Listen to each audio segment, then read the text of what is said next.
Hey friend, welcome back to the Becoming Home podcast, a project of fullyabundantlife.com. This month we are talking about Pride Month.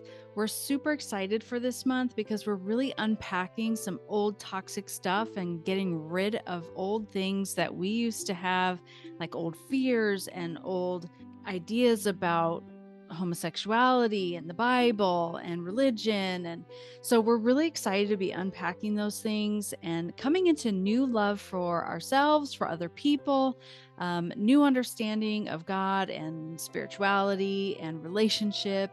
We're super excited. Stick with us. Let's get into the first conversation. It's good times. It's good times. There It's all you go. good. Okay. So, hi, how are you? Welcome to the podcast. Yeah. Welcome back. All right, June, Pride Month. We're recognizing Pride Month and excited to do this conversation this month. When we're looking for kind of the main theme that each month has throughout the year, that's kind of our like content plan, right? We're kind of looking at each month and deciding, okay, what's on everybody's minds, what's going on in the world, what's everybody going to be, like kind of thinking about, paying attention to. And there were a couple different choices for June, but we went with Pride Month. Mostly because I was like, ooh, yes. And Joe was like, ooh, okay. Sounds like fun. Accurate? Oh, Is that accurate? Okay. I don't mean to throw you under the bus. Oh, Joe's really nervous about this, but no, you're not really nervous. everybody pray for her. Pray for Joe. No, I'm excited for this month. I feel like this is an important thing to talk about. On the podcast, we end up spending a lot of time just kind of processing like religious trauma and the spiritual journey and how it overlaps with like regular everyday issues and love and I don't know, what have we been talking about recently? Personal growth, yeah, like just kind of where the spiritual journey intersects all these other regular places in our lives that we show up for. And I was right away very interested in this idea of the church and its intersection with the LGBTQIA plus community, which we won't go through all the acronyms every time. We'll say LGBT or the queer community. If we need to alter that or change that, we're open to your corrections. Because I'm not super immersed in that community, and so I don't have necessarily maybe all the right language or the verbiage or whatever, but um I have a deep desire to like just love people better today than I did yesterday. And that's the goal of the podcast, right? To become home with one another, you and I, but then like how do we emulate that for the world? How do we hold space for other people to become home with us and amongst themselves and all the things? Like how do we as humans become home more and more with one another? So I thought, oh, Pride Month would be a great place to have this conversation about, how our journey with, the gay community or the queer community. I know definitely have a past with that. And you and I have had similar religious histories. So I know your intersection is similar, but I wanted to have other people join in the conversation and talk about like what has your experience been, especially someone from the gay community or the queer community to come on and say like what their experience has been, positive or negative, and like just kind of find spaces where we can love on one another and kind of think about where do we need to grow as a community, as a faith-based community, as a non-faith community, like just all of us as people. Where can we grow? Where can we show up for one another and love each other better? That's the goal, right? Let's love each other better. So we have two guests coming on this month. Christy is a friend of mine who I met in this group I'm a part of that's kind of like there's a lot of deconstruction happening, but it's mostly reconstruction. So like, not walking away from faith or not walking away from spirituality, but taking apart and really looking more deeply at the things that we've been taught. And do we need, what do we keep? What's wrong? What are there things that need to be thrown out for sure? So let's figure that out. And then let's just keep working on learning how to love each other better. Okay, so Christy is a friend of mine from this sort of rethinking faith group that we're both a part of. And she made a post recently sharing a resource for people to learn more about the queer community. And sort of like it had a lot of like definitions of things I had never heard of. So that was really great. And she just mentioned how, she has come out of a season of like the old religious way, which is like homosexuality is a choice. And if you choose that, you're going to hell, has come out of that way of thinking into something that's more loving and more inclusive. I guess you would consider that like she considers herself being an ally, so we'll define kind of what some of these terms are and what that means to be an ally. And so I thought it would be really interesting to hear her story. She and I have some similarities in our past as far as like cult membership and like pretty fundamental Western Christian, pitchfork ideas, and so, but we're both kind of coming out of that and stepping into new, more loving places. And so and she's a wealth of information for like resources. Every time somebody asks for something in the group, she's like, here's 50 resources you can go to. So she has just a ton of information. She has a really powerful story of how she's kind of come around. So we're going to talk to her, and that's going to be a great conversation. And then we also have another guest on. So my brother-in-law has a brother who is gay and came out to his family as an adult. He's now married, he and his partner have been together. I'm not sure. They just got married recently, but they've been together for quite some time. But there was a whole like issue because my brother-in-law's parents, that family is pretty religious too, and kind of along similar lines that I used to be. And so when my brother-in-law's brother came out to the family, like it was difficult because there was a lot of issues. And then he got together with Brendan, is who was going to be on the podcast. And Brendan had to do some working through of relationships with the parents as well. And like, listen, like, love you. And, so like they had some things to work out. And he also has a long history like with the church as well, and things that he experienced growing up and when he discovered that he was gay, and he tried not to be gay because of everything he heard at church, and just how you'd go to hell if you were gay. And so it's a scary thing for a little kid who's feeling these things at like I don't remember if he said 5 years old or 5th grade, or I just remember like really really young. So he's going to come on and kind of share his story of dealing with what the church kind of was telling him, what he was hearing at church versus what he was feeling inside, versus how do I make peace with who I am and God and who I am being told God is, and all these things. So he's got a really great story, and he's going to come on and share that story as well.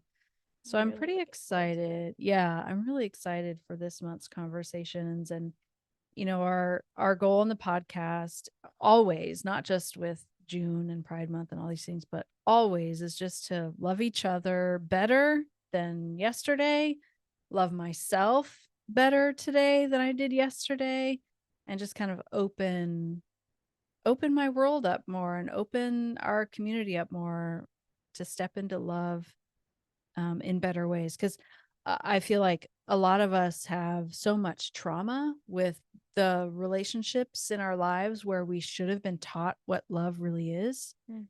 And there's so much trauma there. And so it's like, how do I love myself? How do I love others? Like, I don't even know how to do that. So if we can come together and kind of, learn some of these healthy ways to step more and more into love and what love really is, what love should be, it's like you try to maybe tell somebody, you got to learn to love yourself. And it's like they've been abused and beaten. And it's like they have such distorted views of love. You can't even say that, you can't even tell people that a lot of times. So I'm really grateful that, we have this place to kind of sit down and talk about what does it really mean to love? What is the definition of love? We talked about that in February. Love, what is it? How do people experience it? And discovered that different people have different views on it and all the things. But, as long as we can just keep having the conversations, we can keep growing, keep learning, and be able to step into more and more of it every day, one conversation at a time. Yeah, I think it's been a really good month. I'm excited. I'm excited to meet both Christy and Brendan. Mm-hmm. That'll be cool. Yeah. That's so cool. I'm excited. Yeah.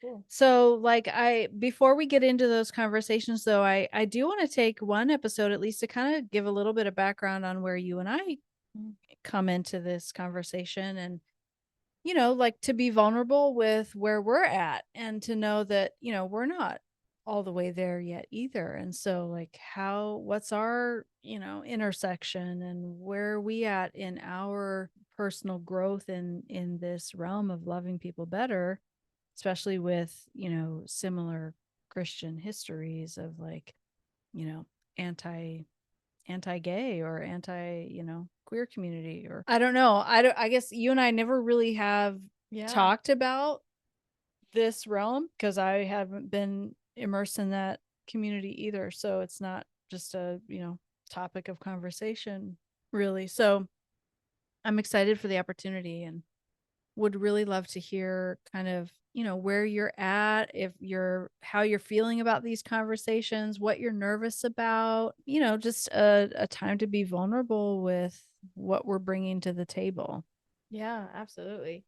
It's been really cool thinking and just kind of marinating on the topic for this month since we've talked about it. I'm like, all right, it's gonna happen. Like this is happening. Here we go.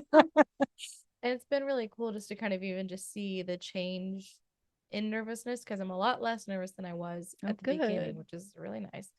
But the reason for feeling so nervous is because I was raised in a pitchfork community, if I can say that.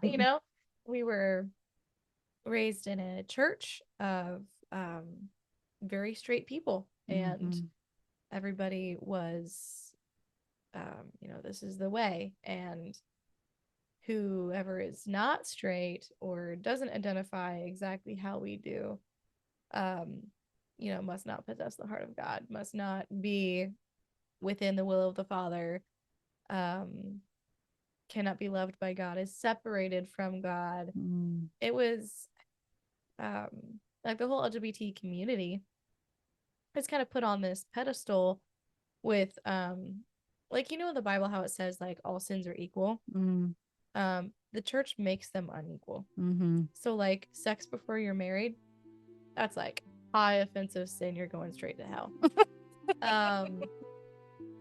Murder, obviously, like higher than that. Lying, kind of low. Lots of people at church lie to you because you go up and say, how are you? And they say good, and they're clearly not. Like, Yeah. Like, they kind of make it a little unequal. Well, LGBT community, everything is kind of put on the same level for me when growing up as like premarital sex. That was kind of like the unforgivable sin, basically. Because to be honest, growing up, I thought the unforgivable sin was having sex before you're married. And then I did it. So, oops. Oopsie. Sorry.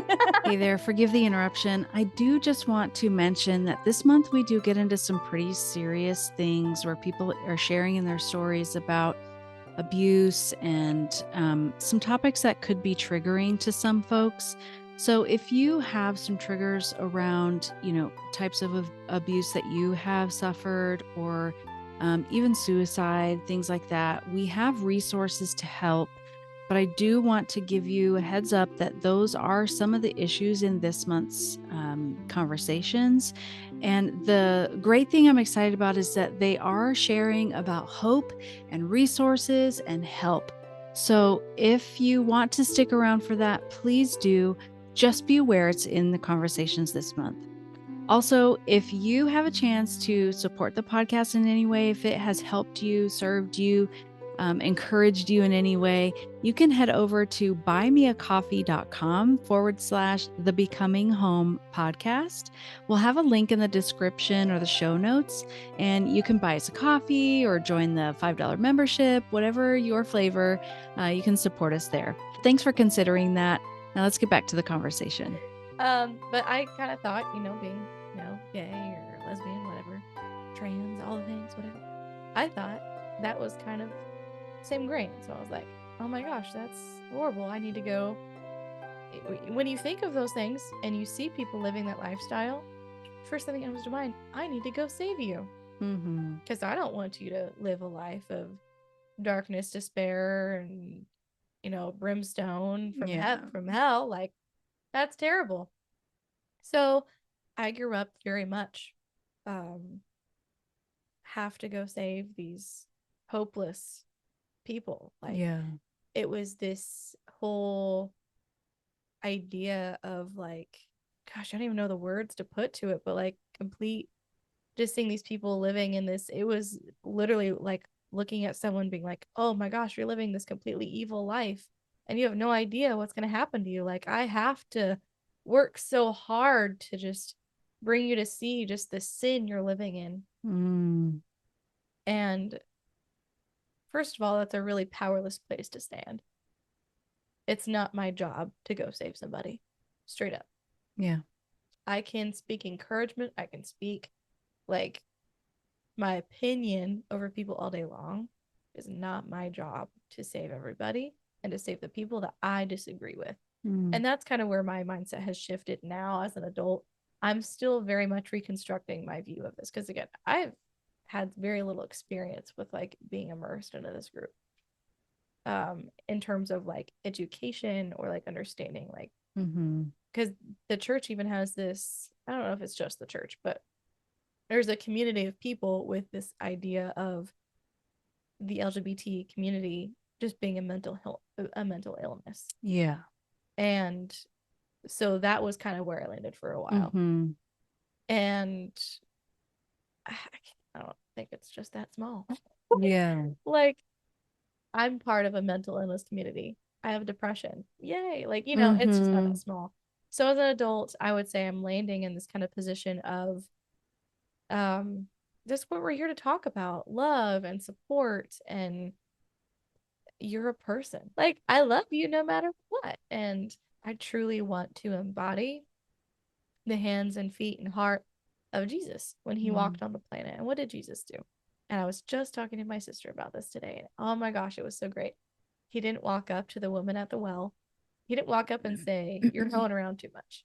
He said, hey, can I have a drink of water? And he got to know her, had a conversation, and he did call her out on like having multiple husbands, but I don't know her total life situation. Like, maybe she was sleeping around a lot and actually did have a husband that she was cheating on, but like, he was able to call her out on the things like, you're hurting people, you're hurting these men by sleeping with all of them, because he took the time to get to know her and he asked her to meet his needs. I'm thirsty. And that's what he's done with people all over time. He's gotten to know them, truly just had a heart of love and kindness. So that's kind of where my mindset is now, is just how can I be the most loving support that I can be. And it's kind of funny because my idea of support even has changed, because I was raised with the idea of I support you and not your decisions. Yeah. And it was a very I support thing. you. I love you, but I disagree with your lifestyle. Yeah. But what really happens is with the LGBT community, what I was like, oh, it's your decision, your lifestyle. It is actually them. So if I say I love you, but not your decision, literally I'm saying I love you, but I don't. Yeah. Yeah. So like it's just a contradiction. So how can I be as supportive and loving just towards everybody equally? It doesn't, at the end of the day, it doesn't matter what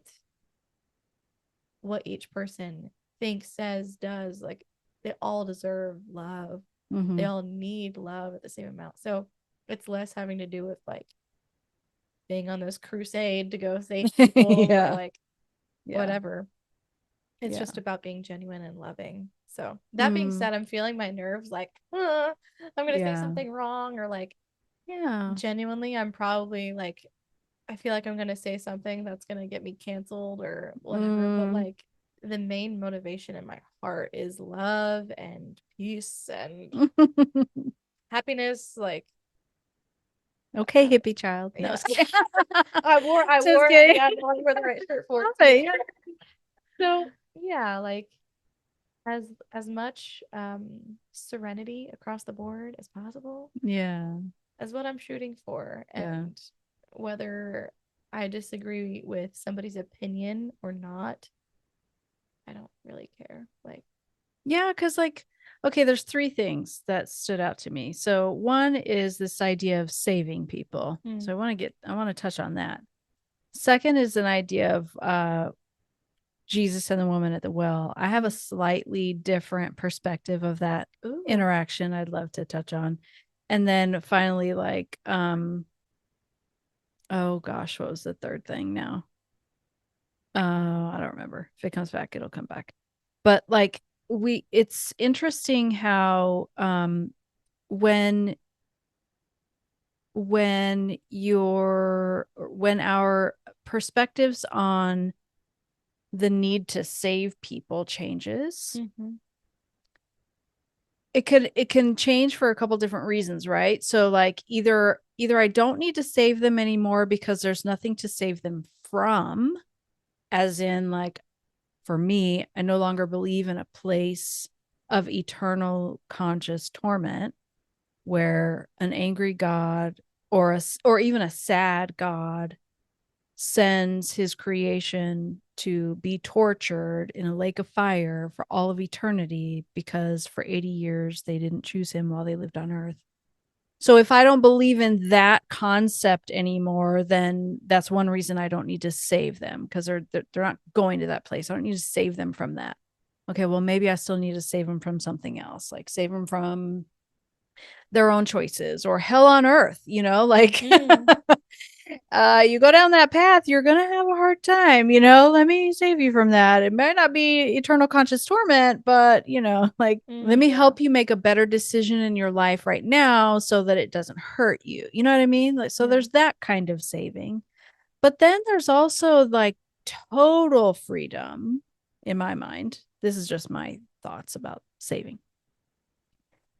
There's this place of total freedom where it's like more kind of what I think what you were getting at was like, it's not my job. Yeah. Like I'm not big enough to save anyone from anything. Yeah. And it was never my directive from God. Like that's not why I'm on the planet. That's not why I walk the earth, to save the world from their poor choices. Other people don't want to they're not going to hear that anyway. Like I got to have my own journey. You know what I'm saying? Like I appreciate your advice. Maybe I'll take it, maybe I won't, whatever. But I don't put it in anyone's hands to save me from anything anymore. So like I don't find it my mission on earth anymore, which is a massive shift, a total 180 from my religious life. Like it was our job as disciples of Jesus Christ, ambassadors of Christ, to reflect exactly what Christ looked like, behaved like, felt like, spoke like, all the things, so that people would be attracted to him. Like they could only see him through me. And the reflection that I put out into the world, if I claim to be a Jesus follower, then I better look exactly like Jesus. Otherwise, I'm interfering with someone's opportunity to step into and know Christ. It takes away uniqueness. I mean, that's a hell of a lot of pressure to put on a person, right? So I no longer consider that true. Like, that's not true of any of us. And then also, like, even in my mind with my reconstruction journey, there's no eternal conscious torment to save them from. A. B. Everyone is made through, in, by, for, of Christ. The thing, the goopity goo that is Christ, whatever that is. All the goopity goo that is Christ, spirit and even flesh, like all the things that the man Jesus did at the cross, even though it happened at a certain point in time, it's as if it happened before time began. Mm-hmm. And so I just have come into this belief that we have all come onto earth. We have all manifested here in, of, and through the stuff of Jesus. And as I'm learning quantum mechanics and all that stuff, it's a little bit, I don't quite have all the language for it yet, but there is like this idea of like energy being in both places. It's called superposition. So a particle of energy can be like manifests here that we see, taste, touch, all the things. At the same time, it's also in non-reality, like the thought realm, or yeah.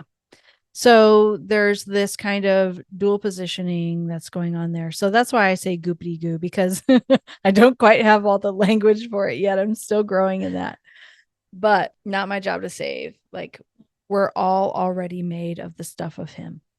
And so all the stuff of him that we're made of is being drawn to him because of him, not because of me, Like, maybe I have a little bit of influence or maybe advice because I've walked the journey and I've recognized that and I feel that and I've experienced that. But that's, I'm happy to share it, but not everybody's at a place in their journey or their life where they want to go down that road. So that's fine. That's cool. Live, love, be happy. Like, it's all good. So that's the whole saving piece. And then the Jesus with the woman at the well, you used a phrase that I used to use a lot about, that he called her out. And I see that interaction with her like totally different.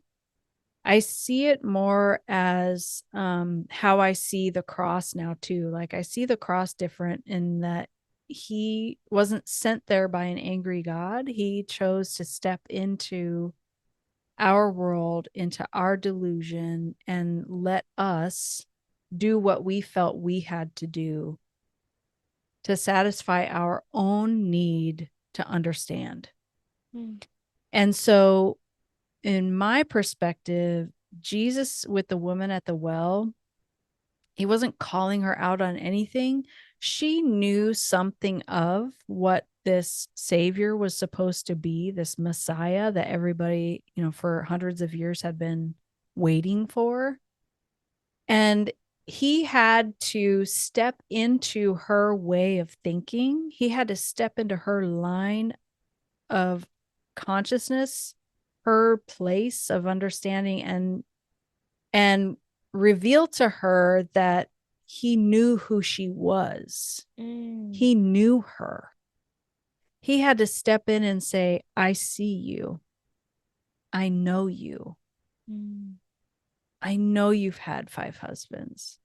I know you're living with a man right now who's not your husband. I know you. I see you.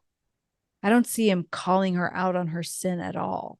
Like, but that's how I used to see it, like Jesus got to know her first. And then he said, oh, and by the way, Sinnerton, like, oh gosh, I don't see it that way. Or like, I mean, maybe that's more harsh, but the whole act of like calling her out, like confronting her with her sin, you know what I mean? Like, in any way, shape, or form, I just see him more of like, I'm with you. I know everything you've ever done because I am you. You are me. Yeah. We are one. you know, he said it all over John, especially John 17. And he prayed all the time, like, God, just, I can't wait for the day that they see and they recognize you and I are one, they and I are one, you and them are one, like we're all one. And so his like calling out or pointing out those things to her, to me, was this moment of like, I know everything. That's how you can know who I am, because I know who you are. We can learn from that and be that same way with people. I don't know everything about everyone else's life or whatever, but I can definitely say something like, you know, hey, I don't have to call you out on anything. I don't have to point out your quote sinful life or whatever you're doing that I may agree or disagree with. Like, that's not the space we need to inhabit. The space I want to inhabit with you is one of like really knowing you, knowing how you feel, wanting to know how you feel, wanting to find common ground, wanting to just sit together, be together, you know, whatever it is. Like, does that make sense? Yeah. Yeah. I think that's where kind of where I'm coming from on all that. But yeah, I had the same kind of upbringing as you. Like, well, not upbringing, like not at home. My mom didn't raise us religious. She kind of let us like do our own thing because she had her own difficulties with religion. But I did grow up going to churches, and that was definitely the churches that I went to, their stance on it. Like, sexuality was a choice. And gender identities when I was growing up weren't really the issues. So like trans wasn't a thing really. So when I was growing up, it was mostly just homosexuality, not even really gender issues like that. Trans and gender things are more recent than when I was growing up. So that's why I may, you know, just kind of default to gay community, because that's just kind of what's, you know, my level of understanding, because that's just the issues of my day. But yeah, definitely, like, that was a choice, that was a lifestyle choice. You're kind of just giving into cravings or whatever, and there were definitely scriptures used to say that it was sinful to be in a same-sex relationship. And so yeah, I grew up with all that same stuff and had to save them from their own choices. Like, I know of even Christian camps to like de-gay you or something. Like, I don't know the right word. Like, to make like real camps. Like a camp. Yeah, like a summer camp where you could go and become not gay. I don't know the right word for that, but like, I know. And I have some very good friends who sent people there, and you know, I've heard stories of people who've gone through that and come out of that and been like, I'm so grateful. And you know, like, you know, so I don't want to judge either side. Like, that's another thing that I really want to point out for this month is like, I don't what I don't want this month to be is a place of judgment on either side. Like, I don't want to judge the religious community for where they are currently, because everybody has a journey. And I used to be in that place, and it's not going to be pitchforks on them that brings them out of that place. Just like it pitchforks in the gay community doesn't work. Like, it doesn't work either way. Only love works. So, you know, I don't want this month's conversations to be judgmental toward either side of the coin. I don't want us to be excluding people. I don't want us to talk. I'll talk bad about myself and my own, like, my own history or my own experience. Like, I might laugh at myself, but in no way do I mean that to, like, you know, be condemning of other people and where they're coming from. My hope is that, you know, anyone who may engage with this podcast who is in that realm of like thinking that gender issues, trans issues, gay issues, whatever they are, if you're a person who believes that those are lifestyle choices, that they're sinful, that you disagree, that's okay. I still want you to come to the table if you're open to loving people better. Even though the person across the table you may think differently about their life or their beliefs or their choices, whatever, can we still come sit at the table, have a conversation, learn one way to love someone better? Yeah, including yourself. Can I love myself better today? I think something I'm thinking about, first of all, we want to be inclusive of all opinions. But I think within the grace that we're willing to give other people, there's even grace to give to ourselves. Like for you and I, having come from fairly cultish backgrounds and ideas of like pitchforks, it's really easy to look at even just who I was, even things that just come out of my mouth. Like that's why I'm nervous this month, just because things really naturally flow out of my mouth from how I was raised, and it's really hard for me to not be like, you suck, like. And so even as much as we're willing to talk bad about ourselves, we're gonna try not to. We're gonna try to be gracious to not only everybody around the table, but also ourselves in terms of just being inclusive. And I mean, we talk about religious and spiritual issues and how we can deal with those with grace. And this is no different. How could we be gracious with one another, with different ideas? And one thing, that was what I was thinking about, was we see all the time in politics how being super opinionated. I used to watch presidential debates all the time, and they'll get loud and nobody really hears what's going on. Yeah. So it's really important that we don't have a presidential debate here. Yeah, for we sure. We want to have a conversation. Yeah. A loving one and a fun one. I think it's going to be fun. I do too. We're going to learn a lot, and I think it's going to be heart moving. I know in just my pre-conversations with both Christy and Brendan, there were times in each conversation I just wanted to cry. Wow. Like, and that was just the pre-conversation, just the preps, just because, the things that they've been through, the things that have, they've experienced, things that have been done to them or that they've done, or, who they are. Yeah. And they're beautiful people. And I can't wait to introduce you to them and our podcast audience to them. And my hope and prayer is that we're going to pull together a bunch of different resources. So with Christy, we really want to be able to also have this moment where she was talking to me in our pre-conversation about how she encounters the first time she encounters someone who's kind of having to like come out of that Western Christian, old way of thinking, is oftentimes because their child is coming out or expressing some confusion or something like that, and they don't know how to engage that conversation. They don't want to isolate their child. They want to, come together and support and love, but they don't know how.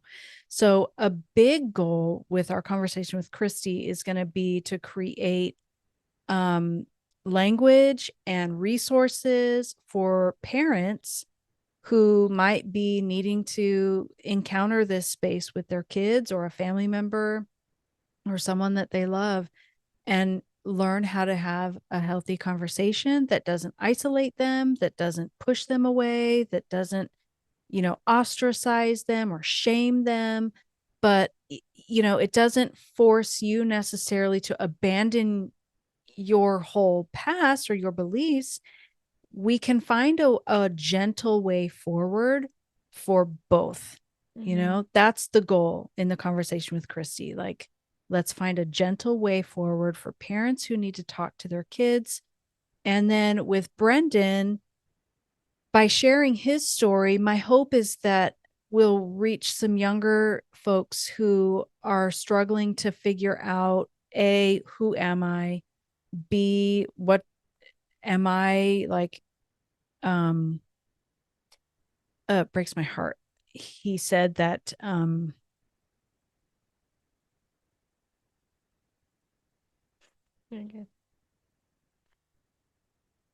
because of the things that he heard at church, there were times where he came close to taking his own life because he felt like there was nowhere for him to go. Because if the creator of the universe could never love him, wow, how could anyone else love him? And I just ache at the thought of our kids thinking that about God and about their parents and about their families or whoever. And so my hope is that through Brendan sharing his story, other kids, A, will not feel alone.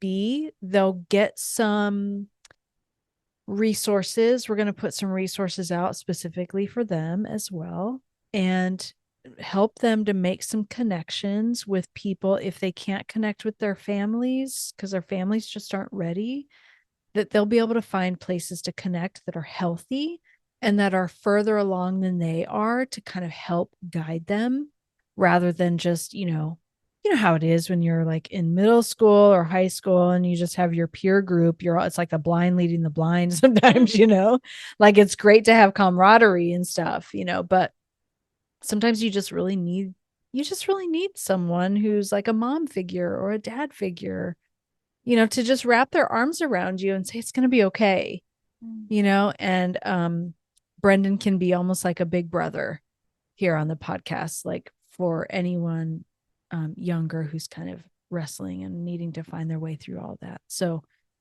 it's going to be heartwarming. It's going to be pain. There's going to be some painful times, I think, at least there were for me already in the pre-conversation, times.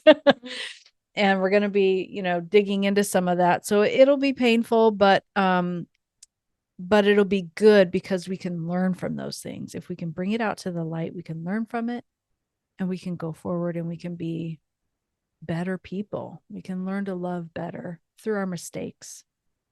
Yeah. So like in April Showers, Bringing Mayflowers, where we've talked a lot about our mistakes and our dark times and our depressions and whatever, what can we do during those times?